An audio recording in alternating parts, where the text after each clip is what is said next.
প্রত্যেকটা উম্মতের জন্য এই পশু জবাই, এই কোরবানি আল্লাহ তাআলা নির্ধারণ করেছেন।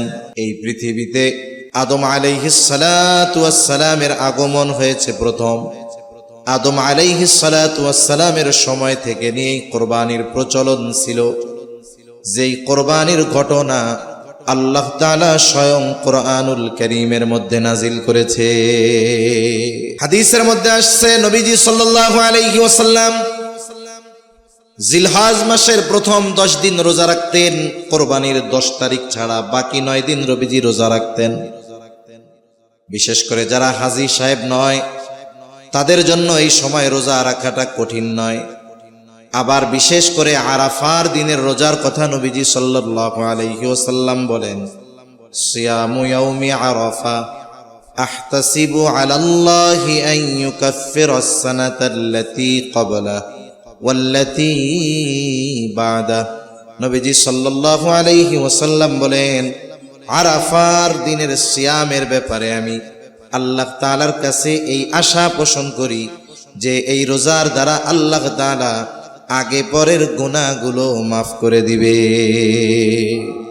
আন ইউকাফফিরাস সানাতাল্লাতী ক্বাবলা ওয়াল্লাতী বাদা, 1 বছর পূর্বে সগীরা গুনাহ, পরবর্তী 1 বছরের সগীরা গুনাহ আল্লাহ তাআলা মাফ করে দিবে।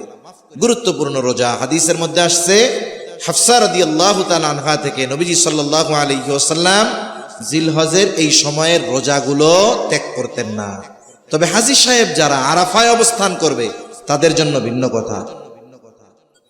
এরপরে এই দশকের মধ্যে আছে ইসলামের অন্যতম নিদর্শন কোরবানি। ইসলামের অন্যতম এক শিয়ার কোরবানি। জিলহজ মাসের 10 তারিখ।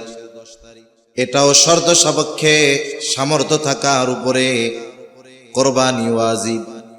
অনেক সময় দেখা যায় জিলহজের শুরুতেই আমাদের খতিব সাহেবেরা, উলামায়ে কেরামেরা আমাদের কিছু আমলের কথা বলে বিশেষ করে যারা কোরবানি দিবে এরা জিলহজ মাস শুরু হওয়ার আগে নখ, গোফ, অন্যান্য যত পরিচ্ছন্নতার দরকার সব করে নিবে।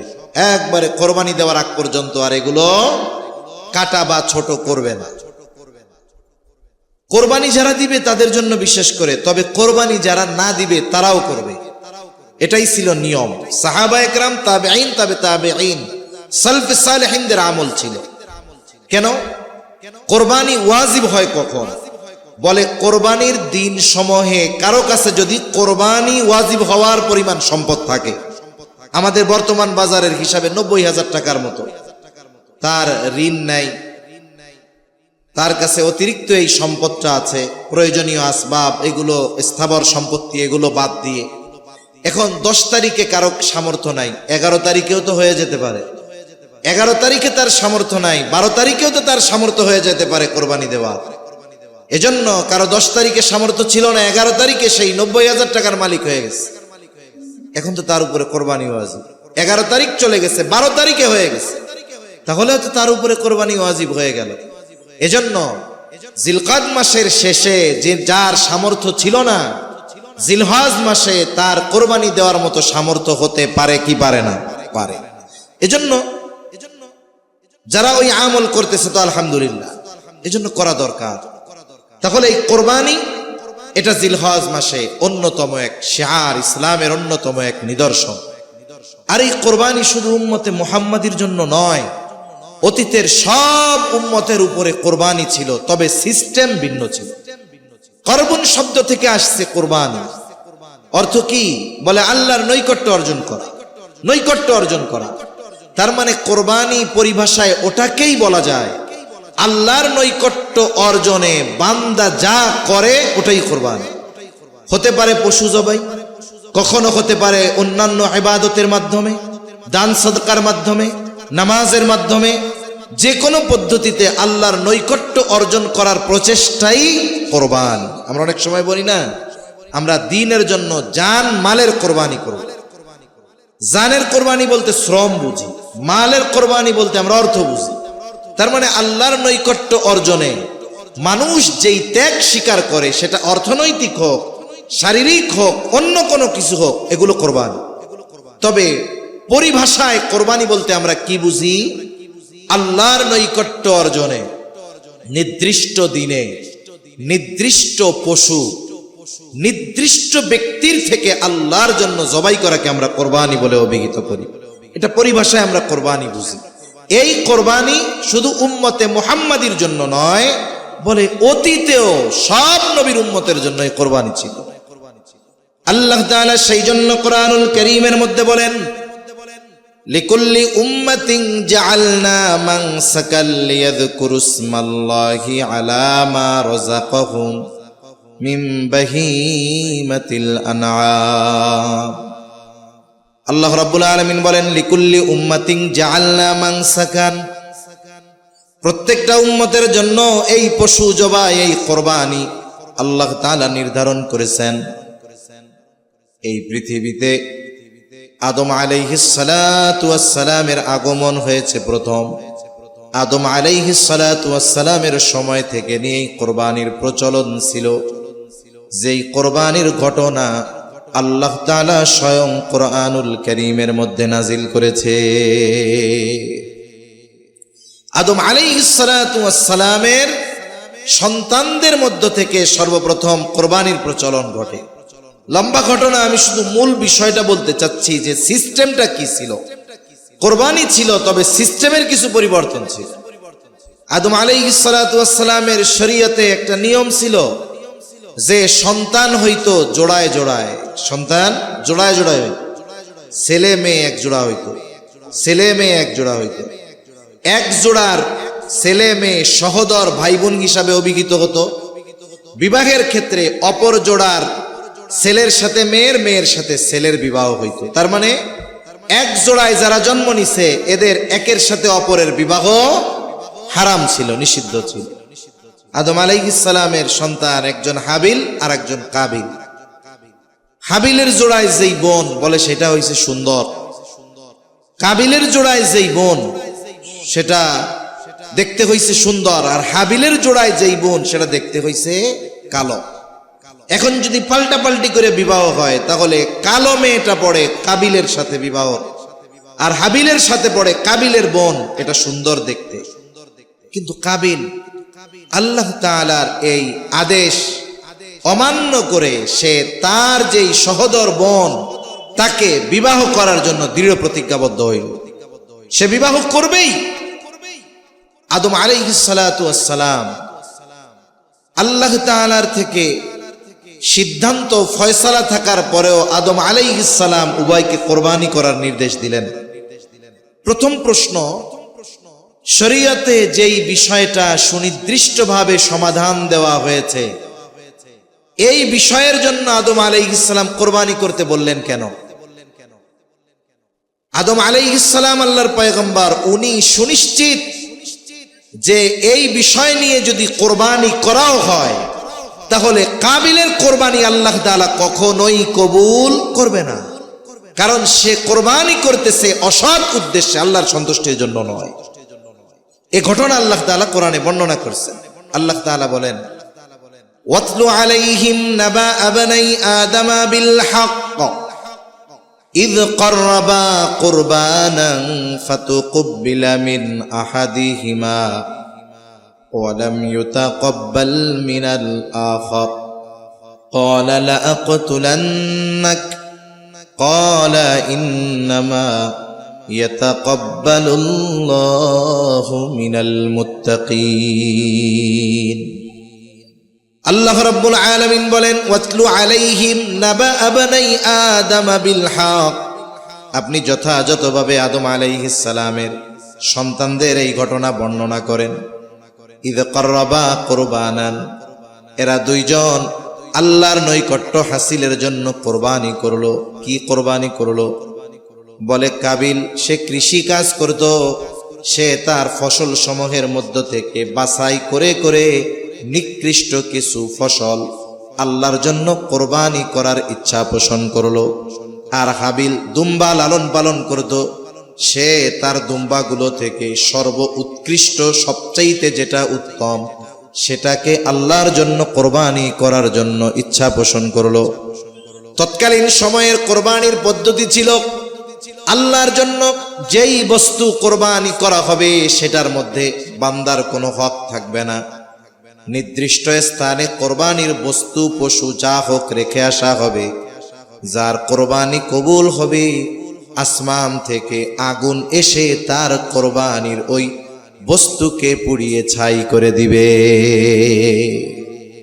এখন যদি আসমান থেকে আগুন এসে পোড়ায় দেয় তাহলে বোঝা গেল কোরবানি কি হইছে? কবুল হইছে।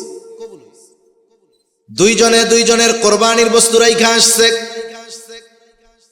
হাবিলের কোরবানি আল্লাহ তাআলার কাছে কবুল হয়ে গেছে। আসমান থেকে আগুন এসে হাবিলের জবাইকৃত পশুকে পোড়ায় ফেললো। তার মানে আল্লাহর সিদ্ধান্তই ওইটা।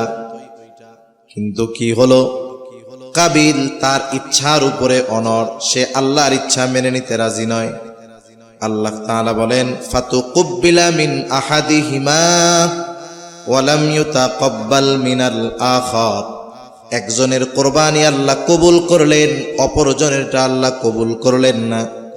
এই যে তার কোরবানি কবুল হয় নাই, তার মধ্যে কোনো নমনীয়তা নাই, বরং সে আরো হিংসা পরায়ণ, প্রতিশোধ পরায়ণ হয়ে উঠল। এইবার সে হাবিলকে উদ্দেশ্য করে বলে, ক্বালা লা আকতুলান্নাক, এখন আমার রাস্তা ক্লিয়ার করার জন্য আমি তোরে হত্যা করে ফেলবো। তার মানে আমি আমার ইচ্ছার বাস্তবায়ন করব, প্রয়োজনে এই কারণে তোরে হত্যা করে ফেলবো। কারণ তুই আমার বোনকে বিয়ে করবি না, তোরে যদি হত্যা করি তাহলে তো খালি হয়ে গেল, এরপরে আমি ওরে বিয়ে করি। হাবিল জবাব দিল, ইন্নামা ইয়াতাকাব্বালুল্লাহু মিনাল মুত্তাকিন।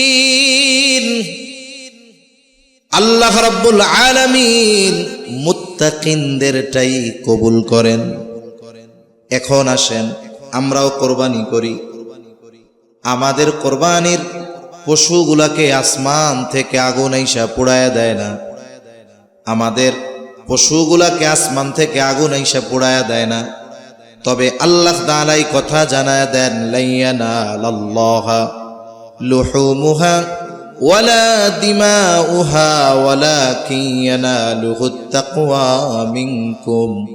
আল্লাহ তাআলা বলেন, তোমাদের লা ইয়ানালাল্লাহা লুহুমুহা, তোমাদের জবাইকৃত পশু, কোরবানির পশুর রক্ত আমি পর্যন্ত পৌঁছায় না। ওয়ালা দিমাউহা, মাংস পৌঁছায় না, রক্ত পৌঁছায় না। ওয়ালাকিন ইয়ানালুহুত তাকওয়া মিনকুম, আল্লাহর নিকটে হয়তো গোশত যায় না, রক্ত যায় না, কিন্তু আমাদের তাকওয়া, আমাদের নিয়ত আল্লাহ পর্যন্ত পৌঁছায়া যায়।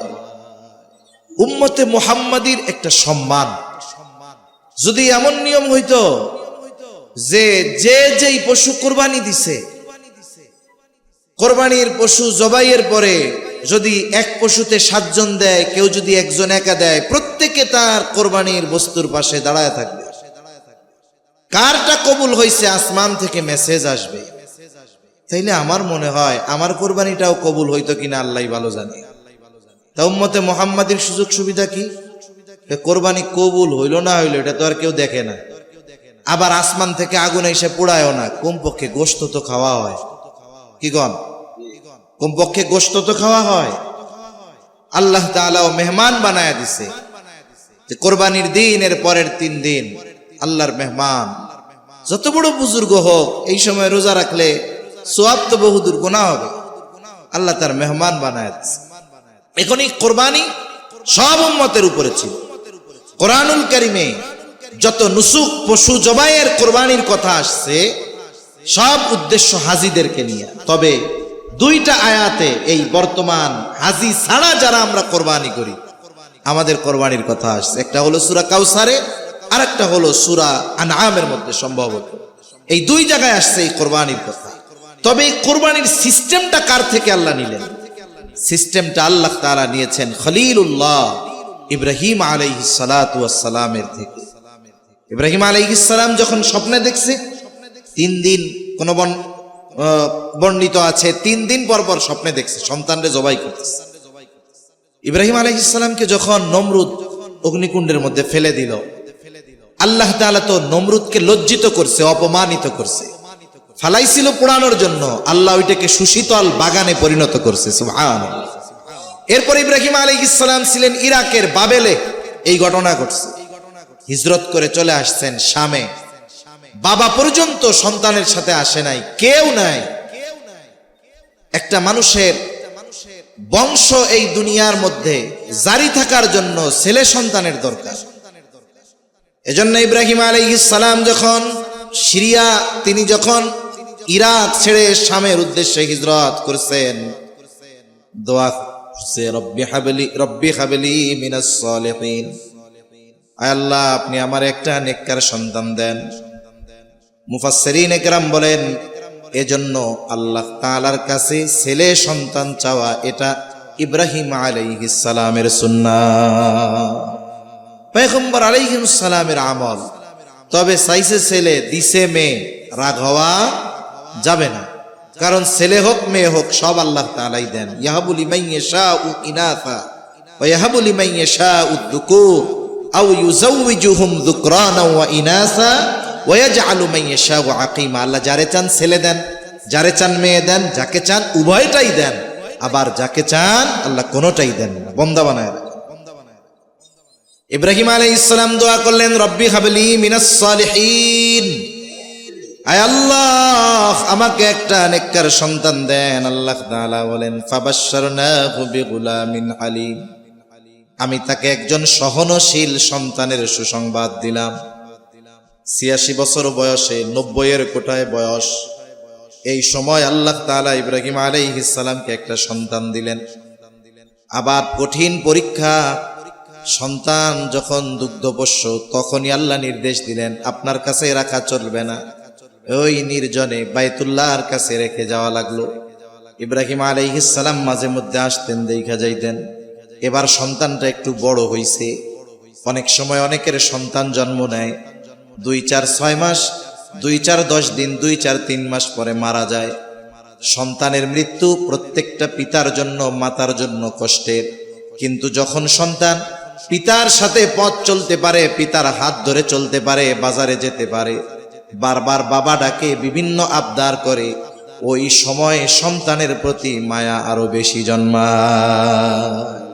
একেবারে কথা কইতে পারে না, ওই সময় মরলে মায়া লাগে, তবে তার অনেক স্মৃতি থাকে না। কিন্তু যখন একটা ছেলে বাবার সাথে হাত ধরে চলতে পারে, বাজারে যায়, কিছু কাজে সহযোগিতা করে, এই সময় যদি কারো সন্তান মারা যায় এই বয়সে, তখন ওই পিতা গোটা হায়াত সন্তানের এই বিরহ স্মৃতি তার হৃদয়ের মধ্যে বারবার জাগ্রত হয়। মাঝে মধ্যে নিজের অজান্তে সে ডুকরে কেঁদে উঠে। আল্লাহ রাব্বুল আলামিন ইব্রাহিম আলাইহিস সালাম রে আবার কঠিন পরীক্ষায় ফেলে দিলেন। ফালাম্মা বালাগা মাআহুস সা'য়া ক্বালা ইয়া বুনাইয়া ইন্নী আরা ফিল মানামি আন্নী আযবাহুকা ফানজুর মাযা তারা ক্বালা ইয়া আবাতি ফাআল মা তু'মার সাতাজিদুনি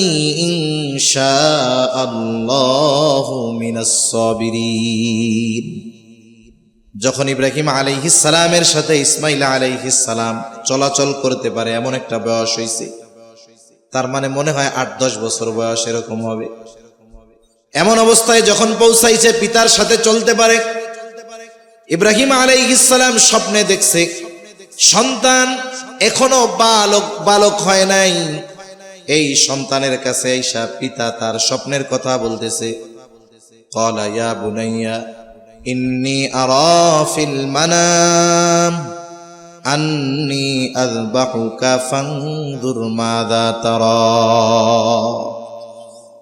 বাচ্চারে বলতেছে, ইয়া বুনাইয়া, হে আমার বৎস, আমি স্বপ্নে দেখলাম আন্নী আযবাহুকা, আমি তোমারে জবাই করতেছি। এ তো আমাগো দেশের পীর সাহেবকে মতো স্বপ্ন না, নবীদের স্বপ্ন ওহী। অনেক মানুষ বাংলাদেশেও আছে হয়তো এরকম, সে কয় আমার আর নামাজ কালাম লাগবো না। কেন? কয় আমি স্বপ্নে দেখছি আমার 2 রাকাত নামাজ কবুল হয়ে গেছে গা, আর 2 রাকাতই তো নাজাত পাওয়ার লাগে যথেষ্ট, এই জন্য আমার সব নামাজ আল্লাহ মাফ করে দিছে। নাউজুবিল্লাহ বলে। এই পৃথিবীর সবচাইতে বড় বুজুর্গ যদি এমন কোন কথা বলে যেটা শরীয়তে সুসাব্যস্ত হয়ে আছে। কেউ যদি বলে যে আমি বুজুর্গ মানুষ স্বপ্নে দেখছি, আমার জন্য মদ জায়েজ, জায়েজ জীবনেও হবে, জীবনেও হবে। এজন্য সবচাইতে বড় বুজুর্গের স্বপ্নের দ্বারা শরীয়তের এক চুল কম বেশি করার কোনো সুযোগ নেই। কিন্তু নবীদের স্বপ্ন ওহী।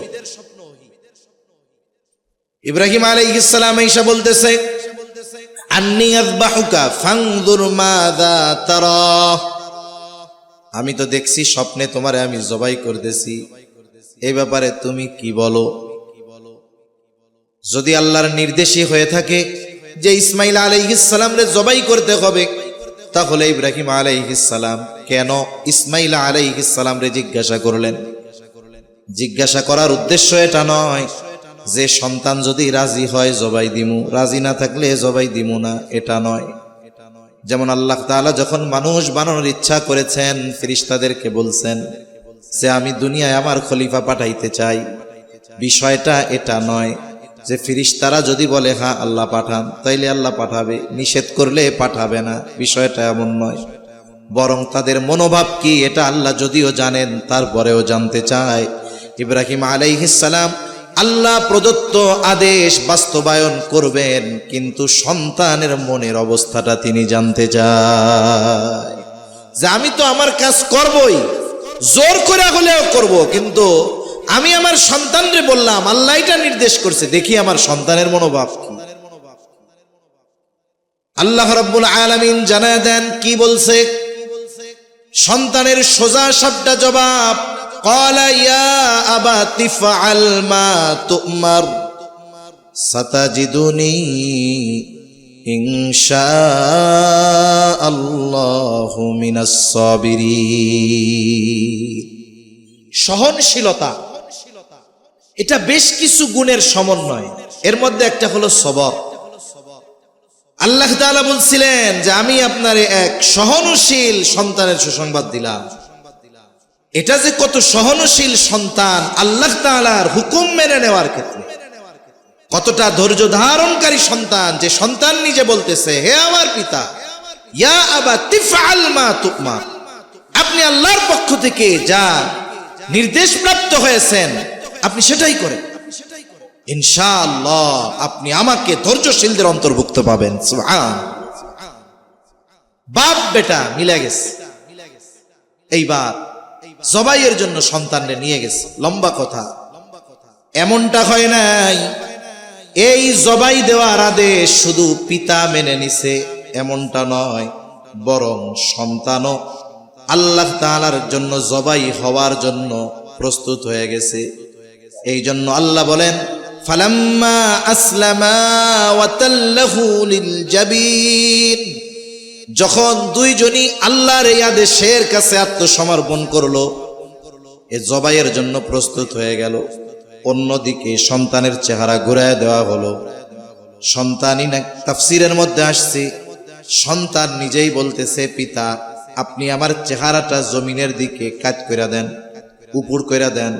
আর এক বর্ণনায় আসছে কাট কইরা দেন যাতে চোখে চোখাচোখি না হয়ে যায়, আপনার আদেশ পালনে কোনো ব্যাঘাত না ঘটে।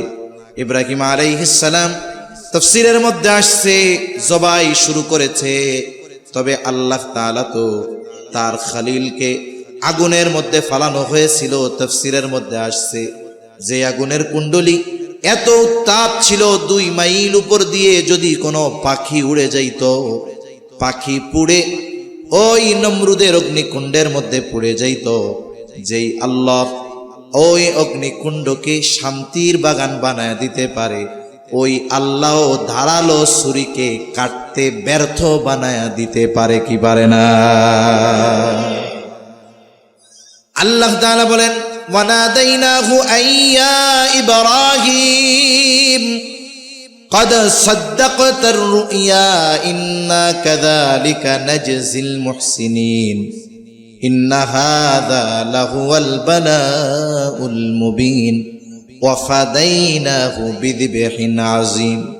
ইব্রাহিম আলাইহিস সালাম স্বপ্নে দেখছে জবাই করতেছে, কিন্তু জবাই হয়ে গেছে এটা তো দেখে নাই, তাই না? কি দেখছে? জবাই করতেছে, উনি তো জবাই শুরু করে দিছে। এজন্য আল্লাহ বলেন, কদ সাদ্দাকতার রুইয়া, হে ইব্রাহিম আপনি আপনার ওই যে স্বপ্নে দেখছেন এটার বাস্তবায়ন করে ফেলছেন। সুবহানাল্লাহ, এটার সত্যায়ন আপনি করেছেন।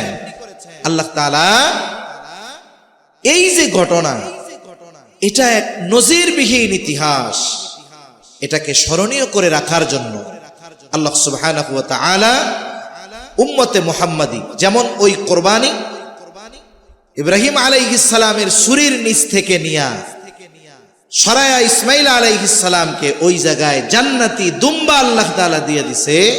কোন কোন মুফাসসির লেখেন এটা হলো সেই দুম্বা। কই কোন দুম্বা? ওই যে হাবিল আর কাবিল কোরবানি করছিল, হাবিলের যেই দুম্বা পুড়াইয়া আল্লাহ নিয়ে গেছে, ওইটারেই আল্লাহ তাআলা আবার ইব্রাহিম আলাইহিস সালামের ওই কোরবানির সময় পাঠায়া দিছে। ওয়া ফাদাইনাহু বিদিবহিন আযীম, এটাকে আল্লাহ রাব্বুল আলামিন এক মহান কোরবানি বলে, মহান এক ফিদিয়া বলে আল্লাহ অভিহিত করেছেন। কারণ এখানে ইসমাইল আলাইহিস সালামের প্রাণের বদলে এই দুম্বা আল্লাহ তাআলা পাঠিয়েছে। সুবহানাল্লাহ, এটাকে স্মরণীয় করে রাখার জন্য এই কোরবানি। এজন্য সাহাবায়ে কেরাম জিজ্ঞাসা করতেছে, ইয়া রাসূলুল্লাহ সাল্লাল্লাহু আলাইহি ওয়াসাল্লাম কোরবানি কি? নবীজি সাল্লাল্লাহু আলাইহি ওয়াসাল্লাম বলেন, এটা হলো তোমাদের পিতা ইব্রাহিম আলাইহিস সালামের সুন্নাত। এজন্য এই কোরবানি শুধুমাত্র পশু জবাইয়ের মধ্যে সীমাবদ্ধ থাকলে হবে না। এখানে আমাদের ত্যাগ, আল্লাহর সন্তুষ্টি, তাকওয়া, এটাই হবে মূল লক্ষ্য, এটাই হবে মূল উদ্দেশ্য। এজন্য উম্মতে মুহাম্মাদির সুযোগ, আল্লাহ তাআলার নৈকট্য অর্জনের অন্যতম মাধ্যম এই কোরবানি এই জিলহজ মাসে আছে। যাদের সামর্থ্য আছে এই কোরবানির অতীতের ত্যাগকে সামনে রেখে, ইব্রাহিমী চেতনাকে সামনে রেখে আল্লাহর সন্তুষ্টির জন্যই কেবলমাত্র আমাদের কোরবানি করা দরকার। গরু খাওয়া, গোস্ত খাওয়া, এটা তো এমনিই হবে, এটা এমনিতেই পাওয়া যাবে। আমার নিয়তটা হতে হবে আল্লাহর সন্তুষ্টির জন্য। আমার নিয়ত যদি গরু খাওয়ার হয়, গোস্ত খাওয়ার, তাও গোস্ত খাওয়া যাবে। নিয়ত যদি নাও হয় তাও গোস্ত খাওয়া যাবে, কিন্তু নিয়তের ত্রুটির কারণে আমার ইবাদতটা আল্লাহর কাছে কবুল হবে না। এজন্য আমরা আমাদের নিয়তকে পরিশুদ্ধ করব, একমাত্র আল্লাহ তাআলার জন্যই আমরা কোরবানি করব। সাথে সাথে মাসলা মাসাইল গুলো আমরা জেনে নিব, যে যে প্রাণীগুলো আমরা কোরবানি দেওয়ার নিয়ত করব, প্রাণীর বয়স কত হতে হবে, তারপরে প্রাণীগুলো কেমন হওয়া দরকার, এগুলো আমরা মাসলা মাসাইল গুলো আমরা আমাদের উলামায়ে কেরামের থেকে সুন্দরভাবে জেনে নিব। জানার যদি কিছু থাকে জানবো, এবং কোরবানি দেওয়ার ক্ষেত্রে, শরীক নির্বাচনের ক্ষেত্রে এই বিষয়গুলোতে আমরা সর্বোচ্চ সতর্কতা অবলম্বন করব।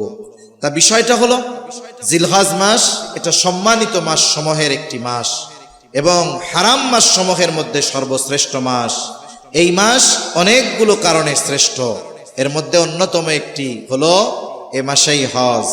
এই মাসের প্রথম 10 দিনের ইবাদত আল্লাহর কাছে সবচেয়ে প্রিয়। এই মাসের প্রথম 10 দিন আল্লাহর কাছে অন্যতম শ্রেষ্ঠ দিন, রাত। সাথে সাথে এই মাসের প্রথম 10 রাত্রির কসম আল্লাহ তাআলা করেছেন। এই মাসের 9 তারিখে ইয়াউমে আরাফা, যেই দিন আল্লাহ তাআলার পক্ষ থেকে বান্দাদেরকে ক্ষমার সবচাইতে বড় সুবর্ণ সুযোগ দেওয়া হয়। সাথে সাথে এই মাসেই ইব্রাহিমী চেতনা, ইসলামের অন্যতম নিদর্শন কোরবানি, এই বিষয়গুলোকে সামনে রেখে রমজান মাস যদি এক পাশে রাখি, তাহলে এই জিলহজ মাস হলো গোটা বছরের মধ্যে অন্যতম সর্বশ্রেষ্ঠ মাস, এবং প্রথম 10 দিন হলো সবচাইতে উত্তম 10 দিন। এবং এই মাসেই আল্লাহ তাআলা আমাদেরকে 4 দিন মেহমানদারি করার ঘোষণা দিয়েছেন। আমরা মেহমান, আল্লাহ হলেন মেজবান। কারণ কোরবানি করি আল্লাহর জন্য। অতীতের নিয়ম ছিল এটারে আল্লাহ পুড়ায়া দিত, এখন আল্লাহ পুড়ায়া দেন নাই, বরং আমাদের তাকওয়ার দিকে খেয়াল করেন কোরবানি কবুলের জন্য। সাথে সাথে গোশত আমাদের কাছেই থাকে। তার মানে আমরা এই কয়দিন খাই কার গোশত? এর মূল মালিক কে? আল্লাহ। আল্লাহ তাআলা এই জন্য এই সময়গুলোর এত শ্রেষ্ঠত্ব দিয়েছেন। শ্রেষ্ঠ সময়গুলো আমরা সুন্দরভাবে অতিবাহিত করার চেষ্টা করব। আমরা যা শুনছি বন্ধু বান্ধবদের সাথে আলোচনা করব। এখন তো আমাদের সমাজে এমন হয়েছে, আমরা পারস্পরিক খোঁজ খবর আর জাগতিক বিষয়গুলোর ব্যাপারে খোঁজ নেই। কিন্তু সাহাবায়ে কেরামের মধ্যে কেমন সম্পর্ক ছিল? যেমন কিছু কিছু সাহাবায়ে কেরামের মধ্যে সম্পর্ক এরকম ছিল, এই সূরা আসরের তাফসীরের মধ্যে আসছে যে দুইজন সাহাবী এরকম ছিলেন, ওনাদের মধ্যে যখনই দেখা হইতো সালাম বিনিময়ের পরে একজন আরেকজনের সূরা আসর শুনাইতেন, এবার দুইজন পৃথক হয়ে যাইতেন। এই যে দেখেন তাদের জাগতিক খোঁজ খবরের সাথে সাথে দ্বীনি বিষয়গুলো নিয়েও তারা আলোচনা করত। কিন্তু আমাদের চায়ের দোকান বলেন, বাসা বলেন, ঘর বলেন, এমনকি মসজিদের মধ্যে আইসাও আমাদের দ্বীনি আলোচনা বাদ দিয়ে আমরা দুনিয়াবি আলোচনা বেশি করি, ঠিক কিনা বলেন? অনেক জায়গায় ইমাম সাহেবরা থামায় যে কথা বাদ দেন, অনেক মসজিদে লেখা থাকে দুনিয়াবি আলোচনা বন্ধ করেন।